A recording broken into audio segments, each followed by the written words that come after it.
Saad sa record ng Senado na noong June 5, 1989, sinimulan ng mga senador ang diskusyon para sa pagsasabatas ng panukala na nagpaparusa sa kasong plunder o pandarambong. Sa paliwanag ng mga pangunahing may akda ng panukala sa Senado na sina Chofisto Gingona Jr., Jovito Salonga, Alberto Romulo, Orlando Mercado, Rene Sagisag, at Wigberto Tañada, ang panukalang batas na ito ay bilang tugon sa mandato ng ating saligang batas sa ilalim ng Article 2, Declaration of Principles and State Policies, Section 27. The state shall maintain honesty and integrity in the public service and take positive and effective measures against graft and corruption. Sa wikang Filipino, dapat na pamalagiin ng Estado ang pagkamatapat at pagkamarangal sa lingkurang pambayan at magsagawa ng positibo at epektibong mga hakbangin laban sa graft and corruption. Ito rin ay tugon sa Section 15 ng Article 11 o Accountability of Public Officers. Sinasabi rito na hindi dapat mahadlangan ng prescription, lashes o estoppel ang karapatan ng Estado na mabawi ang mga ari-ariang nakuha ng labag sa batas ng mga opisyal o mga kawaning pambayan mula sa kanila o sa kanilang mga nominee o mga pinaglipatan. Ipinaliwanag po ni Senator Wigberto Tañada sa kanyang sponsorship speech na bagamat may umiiral ng Anti-Graft and Corrupt Practices Act na siyang dapat na pumipigil sa korupsyon sa gobyerno, hindi ito naging sapat para pigilan ang malawakang looting o nakawan sa pambansang yaman noong nagdaang panahon ng diktadurya. Ika niya, napapanahon ng ipasa ang panukalang batas na nagpaparusa sa mga mandarambong dahil sa kanyang mga salita. Plunder involves not just plain thievery, but economic depredation which affects not just private parties or personal interest, but the nation as a whole. And therefore, Mr. President, it is a crime against national interest which must be stopped and, if possible, stopped permanently. Ang pandarambong daw ay hindi lang pangkaraniwang pagnanakaw. Ito'y pambansang suliranin na kailangan ng agad na masupil o di man ay permanenteng masugpo. Noong pong July 12, 1991, naisabatas ang plunder law sa Pilipinas. Kailangan munang umabot sa threshold o halagang 75 million pesos ang nakawin ng mandarambong bago maituring na plunder na may kaparusahang habang buhay na pagkakabilanggo at pagbabawalan na siyang manungkulan sa gobyerno.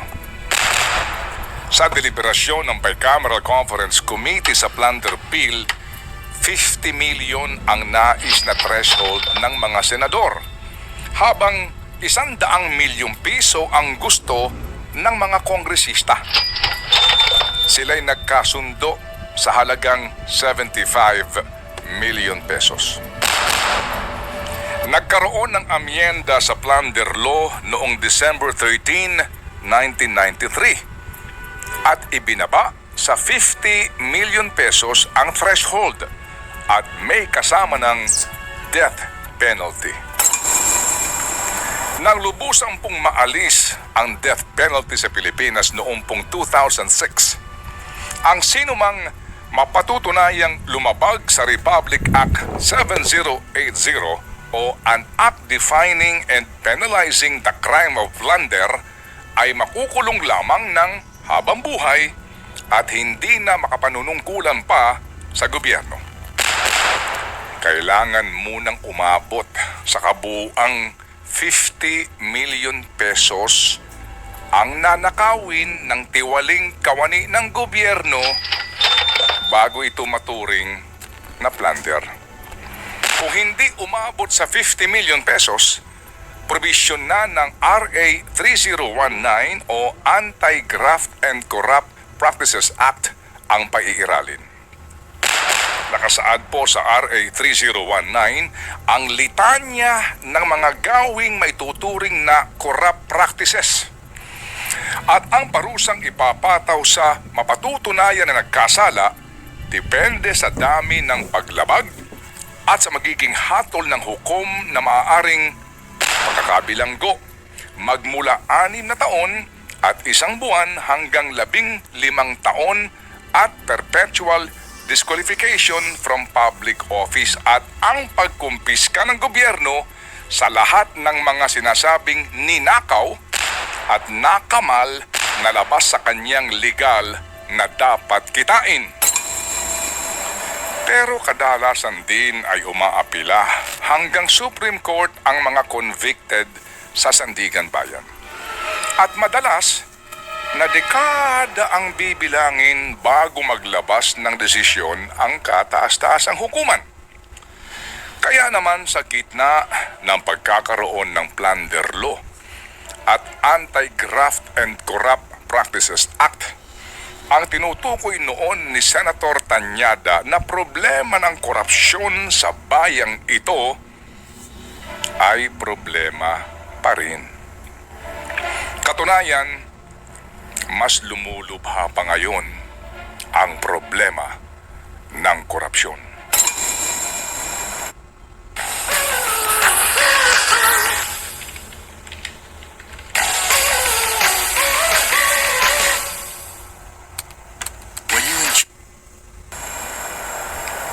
Kulang pa ba ang batas kontra korupsyon? Kung ibaba ang threshold sa kasong plunder, sabihin nating mula 50 million pesos, ito'y gawing 10 million pesos. Matakot na kaya ang mga magnanakaw sa gobyerno? Kung amyendahan na ang kasalukuyang anti-graft law at patawan ng mas mahabang parusa na pagkakakulong ang mga tiwaling kawani at opisyal ng gobyerno, matakot na kaya ang mga kawatan sa pera ng bayan? O dahil sa alam ng mga kawatan na kaya nilang lusutan ang mga kaso. At kung sila man magkakaso, ay napakatagal ng proseso ng paglilitis at ang mga ninakaw nilang salapi ay magagamit nila para ipagtanggol ang kanilang mga sarili. Hindi pa rin masusugpo ang korupsyon sa bayan na ito. Pagkus ay lalo pang lumalakas ang loob ng mga kawatan.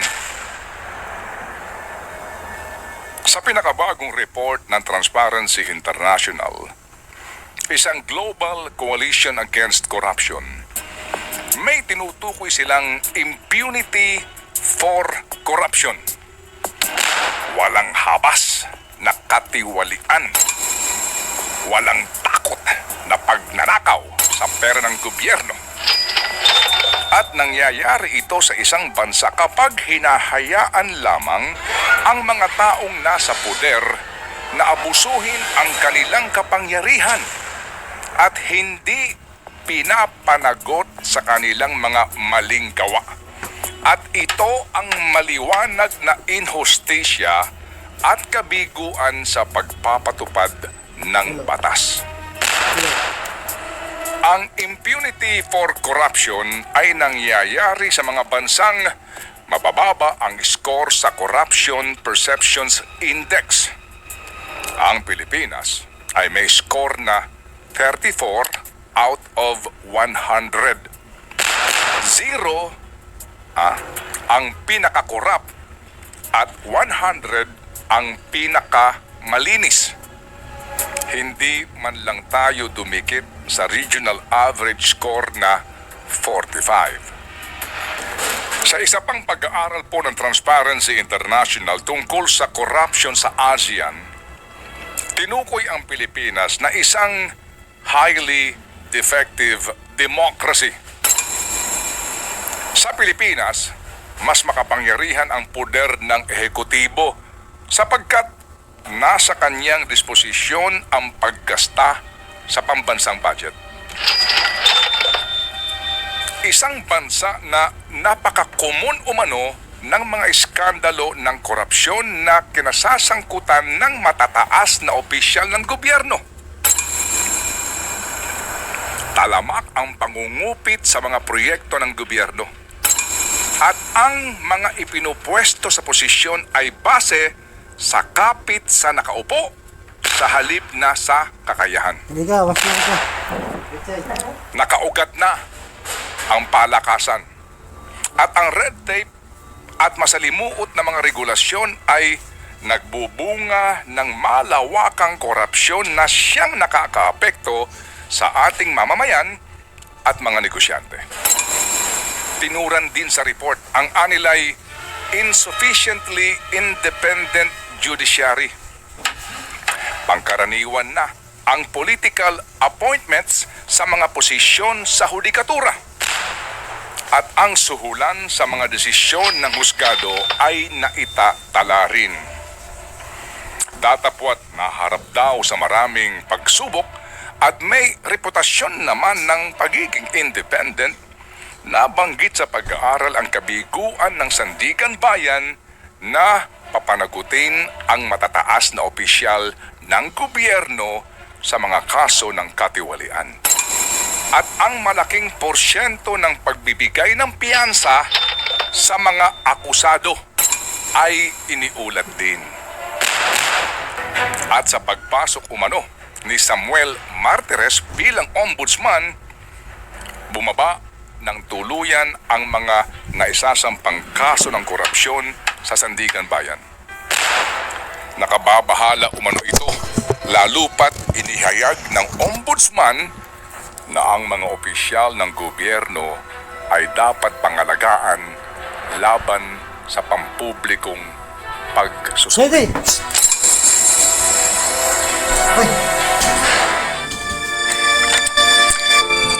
Hindi nagsisinungaling ang mga pag-aaral na ito. Bilang mga Pilipino, alam na natin ito. Ang maraming magsasabi marahil na sanay na tayo sa ganitong kalakaran. Sanay na. Kaya't hinahayaan na lang.